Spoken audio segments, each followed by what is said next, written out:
Bonjour amoureux de la parole, heureuse de vous retrouver pour ce nouvel épisode du podcast du blog ilestécrit.com. Aujourd'hui, nous allons aborder un sujet qui fâche, fait bouder et qui divise, le sexe avant le mariage.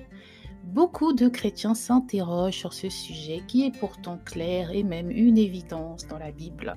Les Écritures condamnent toute forme de sexualité en dehors du contexte marital et donc condamnent la pratique sexuelle avant le mariage.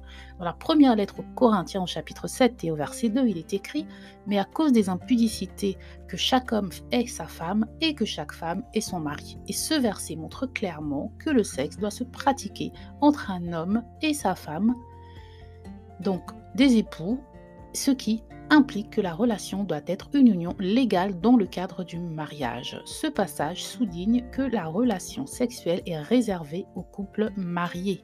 L'impudicité, c'est le caractère, le comportement ou l'action d'une personne impudique, c'est-à-dire une personne qui va sciemment contre les valeurs ou contre les convenances sociales en matière de sexualité. Et dans le contexte chrétien, c'est tout ce qui est contre la volonté établie de Dieu dans le domaine de la sexualité des êtres humains, c'est-à-dire l'adultère, l'homosexualité, les relations avec les animaux, l'inceste et la fornication. Toutes ces choses sont interdites par Dieu. Et la fornication, c'est ce qui désigne le rapport sexuel entre deux personnes qui ne sont pas mariées l'une à l'autre. Et comme pour toute chose, lorsque Dieu donne une interdiction, elle a un sens, une raison et un but. Et c'est ce dont nous allons parler aujourd'hui. Si vous m'écoutez pour la première fois, je suis Luis du blog ilestécrit.com et je vous embarque dans une nouvelle petite virée biblique.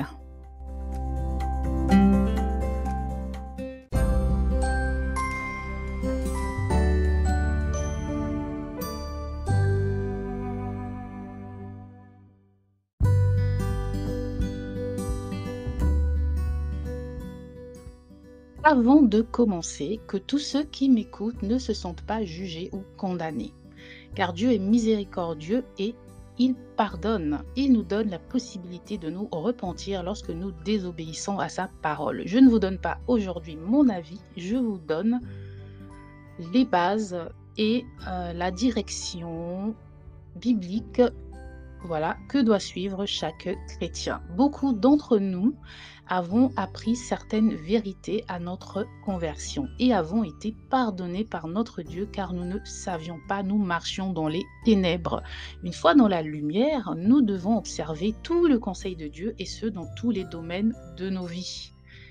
Donc, aussi dans le domaine de la sexualité. Il est possible de chuter, il est possible de tomber dans la désobéissance, même étant né de nouveau, mais la repentance est toujours possible. Dans la Bible, il y a plusieurs versets qui soutiennent l'idée que le sexe est une union sacrée destinée à l'expression de l'amour mutuel et à la reproduction et qu'il est réservé aux couples mariés. Dans le livre des Hébreux, au chapitre 13, verset 4, il est écrit que le mariage soit honoré de tous et le lit conjugal exempt de souillure, car Dieu jugera les impudiques et les adultères. Ce verset met en garde contre l'immoralité sexuelle et souligne l'importance de respecter le caractère sacré du mariage. Dans la première lettre aux Corinthiens, chapitre 6, verset 18, il est encore écrit « Fuyez l'impudicité ». Quelque autre péché qu'un homme commette, ce péché est hors du corps. Mais celui qui se livre à l'impudicité pêche contre son propre corps. Ce verset montre que le sexe en dehors du mariage peut avoir des conséquences néfastes sur la santé physique, émotionnelle et spirituelle. Nous allons y revenir. Donc parlons premièrement de quelques arguments souvent repris par ceux qui sont pour le sexe avant le mariage, qui défendent le sexe avant le mariage. L'un de leurs premiers arguments, c'est que le sexe, c'est naturel, c'est une expression naturelle de l'amour et du désir entre deux personnes consentantes et qu'il permet de renforcer la complicité, la confiance et l'intimité dans le couple. Et donc, il vaut mieux que cela commence avant d'entrer dans le mariage. Le problème, hein, c'est que vous et moi, nous savons que le sexe n'est pas la seule façon d'exprimer l'amour et le désir. Il existe d'autres formes de tendresse, de communication et de partage qui peuvent renforcer le lien dans un couple. Le sexe peut aussi être une source de conflit, de déception ou de trahison si les attentes ou les besoins des partenaires ne sont pas respectés ou compatibles. Donc oui, le sexe est important dans le couple, mais il n'est pas celui qui il n'est pas la base, voilà, il n'est pas ce qui fait tenir un couple. Autre argument, c'est que le sexe est bénéfique pour la santé physique et mentale. Il réduit le stress, améliore le sommeil, renforce le système immunitaire et libère des hormones du bonheur. Ok, pas de problème. Le problème, pas de problème, le problème, désolé, voilà, pas de souci. Le fait est que le sexe n'est pas non plus le seul facteur qui influence la santé physique et mentale. Il faut aussi avoir une alimentation équilibrée, une activité physique régulière et une bonne hygiène de vie. Et également vivre dans un environnement sain. Donc le sexe peut avoir aussi des effets négatifs sur la santé. On peut avoir des infections, des troubles psychologiques, notamment lorsqu'il n'est pas pratiqué dans les bonnes conditions ou avec des partenaires inappropriés ou avec un trop grand nombre de partenaires différents. Un troisième argument, c'est que le sexe permet de découvrir sa sexualité et celle de son partenaire, d'explorer ses envies et ses limites et de s'adapter à l'autre, hein. Il peut aussi aider à éviter les frustrations, les déceptions ou les incompatibilités sexuelles après le mariage. Donc si je comprends bien, c'est on se découvre, si on est déçu, on ne se marie pas. C'est ça en fait. Le sexe n'est pas le seul moyen de découvrir sa sexualité et celle de son partenaire, hein. Il existe d'autres sources d'information, d'éducation, de dialogue qui peuvent aider à se connaître soi-même. Mais bon, là, après, je dis pas besoin de rentrer dans des détails, hein. On est tous adultes, on sait à peu près, même lorsqu'on n'a pas pratiqué l'acte sexuel, on sait comment ça se passe. Pas forcément en étant allé puiser dans des ouvrages particuliers, mais la science nous l'apprend et de manière naturelle, instinctive, les êtres humains, nous savons comment se pratique le sexe, hein. Et le sexe, il peut aussi créer des illusions, des dépendances ou des comparaisons qui peuvent nuire à la relation après le mariage. Certaines personnes vont comparer leur relation passée à celle de leur partenaire et surtout si la relation n'aboutit pas au mariage, on aboutit à des situations complexes où parfois les personnes sont dans la frustration et la honte parce que contrairement à ce que le monde veut nous faire croire, lorsque des êtres, notamment la jante féminine, pour être une femme, je parle pour les femmes, en général, arriver à l'acte sexuel, c'est vraiment se donner, c'est vraiment s'investir émotionnellement, sentimentalement avec une personne. Et lorsque cette relation n'aboutit pas au mariage, c'est parfois destructeur.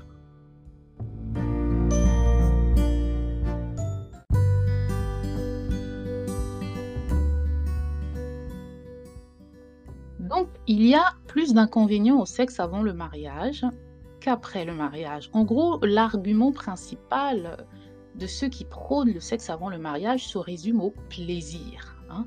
Mais si on regarde les risques de l'autre côté de la balance, ceux-ci sont plus lourds que le plaisir.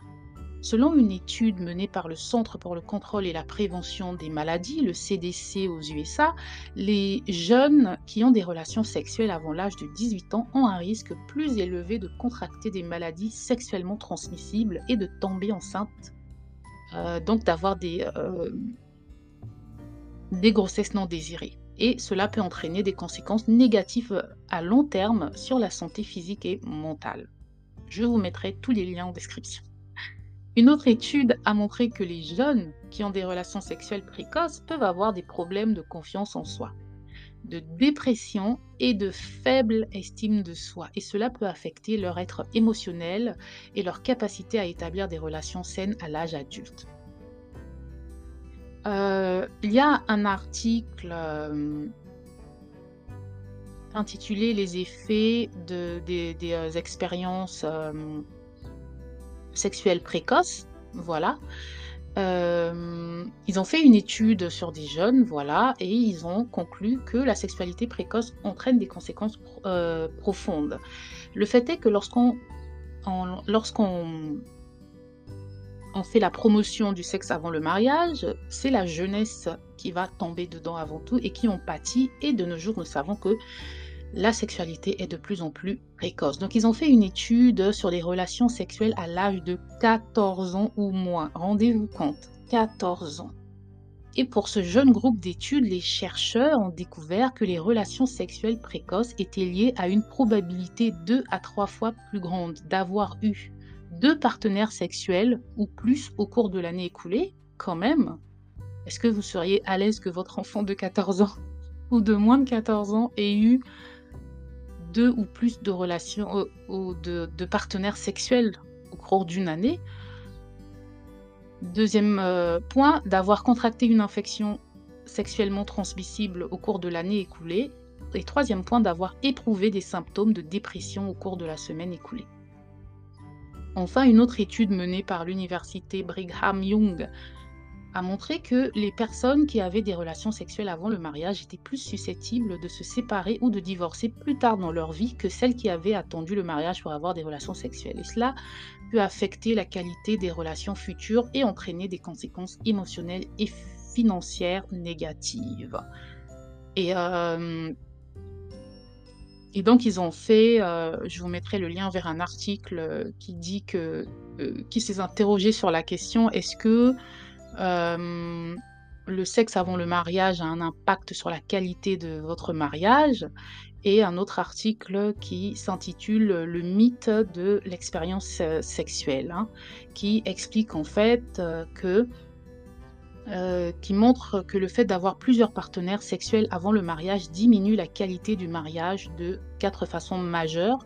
Donc c'est négatif sur la satisfaction dans la relation, la stabilité de la relation, la satisfaction sexuelle et la connexion émotionnelle. Donc bien sûr, vous me direz, moi je suis dans tel cas, j'ai eu plein de partenaires avant le mariage et ça se passe bien, bah, gloire à Dieu, par la grâce de Dieu. Mais pour beaucoup de personnes, le sexe avant le mariage peut aboutir à des catastrophes, surtout lorsque on rentre dans le mariage parce qu'on pense qu'on est compatible sexuellement et qu'on met le facteur sexuel au-dessus de tous les autres facteurs.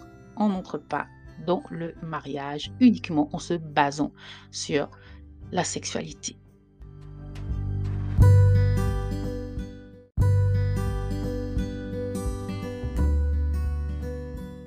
Donc on voit bien qu'il y a des arguments bibliques et scientifiques qui soutiennent l'importance de ne pas pratiquer le sexe avant le mariage. La Bible nous dit de nous abstenir de la fornication, de l'impudicité et de garder l'activité sexuelle dans le cadre du mariage. Donc, en respectant le caractère sacré du mariage, nous pouvons protéger notre santé physique et mentale, notre estime de soi et nos relations futures.